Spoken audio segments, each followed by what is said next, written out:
Hi friends, welcome to my channel. இன்னைக்கு 11th maths matrix and determinants exercise 7.2 9th sum தான் பார்க்க போறோம்.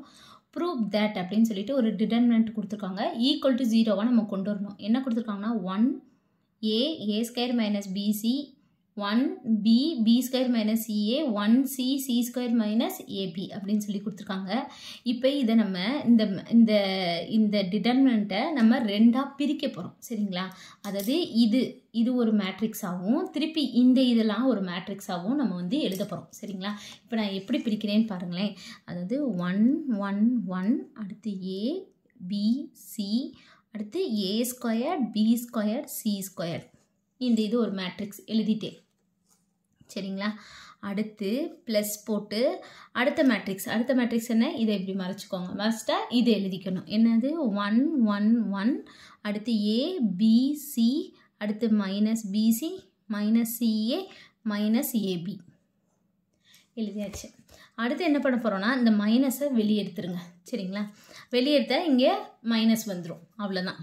அப்போ இதை அப்படியே வச்சுக்கோங்க. 1a a squared 1b b squared 1c c squared minus 1 1 1 a b c bc ca ab போட்டோம். அடுத்து என்ன பண்ண போகிறோன்னா இந்த டிட்டர்மினண்ட்டை அதாவது என்னது ஏபிசியால் மல்டிப்ளை பண்ணி டிவைட் பண்ண போகிறோம். சரிங்களா?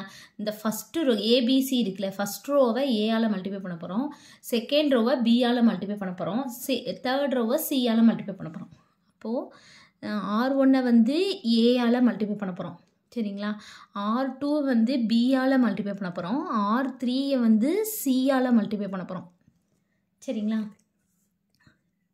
இந்த இதை அப்படியே எழுதிக்கோங்க. 1 1 a b c a squared b squared c square minus அது மல்டிப்ளை பண்ணது மட்டும் ஏபிசியால் மல்டிப்ளை பண்ணி டிவைட் பண்ண போகிறேன். மல்டிப்ளை பண்ணுறதை மட்டும் உள்ளே கொண்டு போகிறோம். டிவைட் பண்ணுறது இங்கே இருக்குது, வெளியிலேயே வச்சுக்கிறோம். சரிங்களா? இப்போ இதில் ஏயால் ஃபுல்லாக மல்டிப்ளை பண்ணால் என்ன வரும்? இது ஏ ஸ்கொயர்ட் ஏபிசி. அடுத்து இது பியாலனா இது பி ஸ்கொயர்ட் இதுவும் ஏபிசி தான். அடுத்து சி ஸ்கொயர் இதுவும் ஏபிசி. அடுத்து ஏபிசி காமனாக இருக்கா, வெளியே எடுத்துடுறோம். அப்போது 1 1 1 a b c a squared b square c square minus அந்த ஏபிசியை வெளியே எடுக்கிறோம்ல, அது இங்கே டிவைடில் இருக்க ஏபிசி. அப்போ உள்ளே என்ன இருக்கும்? ஏ பி சி அடுத்து A square B square C square அடுத்து 1 1 1 போட்டாச்சு. அடுத்து இங்கே பாருங்களேன். இப்போ இதை அடித்து கொடுத்தோன்னா இது 1 மாறிடும். சரிங்களா? அடுத்து இங்கே வந்து பாருங்கள் 1 1 1 இந்த இடத்துல 1 1 இருக்குது. ஏபிசி இந்த இடத்துல ஏபிசி இருக்குது. இங்கே வந்து தேர்டு காலமில் A square B square C square இருக்குது. இங்கே செகண்ட் காலமில் இருக்குது. அப்போ இதை இன்டர்சேஞ்ச் பண்ணால் நம்ம இதையும் கேன்சல் பண்ணி 0ன்னு கொண்டு வந்துடலாம். சரிங்களா? அப்போ இது என்ன பண்ண போகிறோம்னா ஃபஸ்ட்டு இது ரெண்டையும் இன்டர்சேஞ்ச் பண்ணிக்குவோம். அதாவது C2 இன்டர்சேஞ்சுனா இந்த மாதிரி ஆரோ போடணும். C3. சரிங்களா? ஃபஸ்ட்டு இது ரெண்டையும் இன்டர்சேஞ்ச் பண்ணுவோம். இந்த ஏ ஸ்கொயர் பி ஸ்கொயர் சி ஸ்கொயரை இங்கே போட்டு இந்த 1 1 இதில் போட்டுரும். இப்படி மாற்றும் போது இந்த இடத்துல வந்து சைன் வந்து சேஞ்ச் ஆகும். ப்ளஸ்னா மைனஸ் மைனஸ்னா ப்ளஸ்ஸாக மாறும்.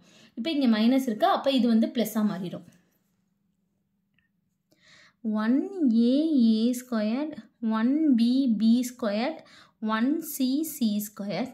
அப்போ இந்த இடத்துல ப்ளஸ்ஸாக போட்டு நான் இன்டர்சேஞ்ச் பண்ணிக்கிறேன். ஃபஸ்ட்டு இதை அப்படியே எழுதிக்குவோம். ஏபிசி. ரெண்டாவதாக என்னவா மாறும்? 1 மாறும். மூணாவது என்னது இருக்குது? A square B square C square போட்டாச்சு. அடுத்து என்ன பண்ணணும்? இந்த 1 இங்கே வரணும். சரிங்களா?